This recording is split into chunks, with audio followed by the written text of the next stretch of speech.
ಕೆಲಸದಾಗ ಆಶಾ ಕೂಡ್ತು ಅಂದರೆ ಆ ಮನುಷ್ಯನ ಸಂತೋಷವನ್ನು ಕೆಡಿಸಿ ಬಿಡ್ತಾವ. ಬುದ್ಧಿಯೊಳಗೆ ಅಸೂಯ ಕೂಡ್ತು ಅಂದರೆ ಬುದ್ಧಿವಂತರನ್ನ ಕೆಡಿಸಿ ಬಿಡ್ತಾವ. ಮಾತ್ಸರ್ಯ ಕೂಡ್ತು ಅಂದ್ರೆ ಇವರನ್ನ ಕೆಡಿಸ್ತಾವ. ತಲೆಯದ ಜ್ಞಾನದ ಮಾತ್ಸರ್ಯ ತುಂಬೇದ.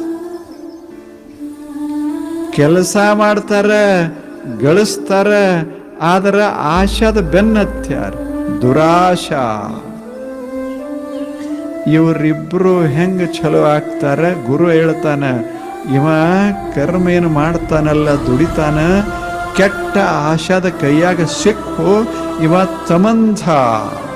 ಮತ್ತೆ ಬುದ್ಧಿವಂತದಾನಲ್ಲ, ಹೊಟ್ಟಿ ಕಿಚ್ಚ ಮಾತ್ಸರ್ಯದ ಬೆನ್ನ ಹತ್ತಿ ಎಷ್ಟು ಬುದ್ಧಿದ್ರೇನಾಯಿತು, ಈತ ಅವನಿಕಿತ ಆಚೆ ಕಡೆ ಹೊಕ್ಕ ನೀವ ಹಾಳು ಮಾಡ್ತಾನ.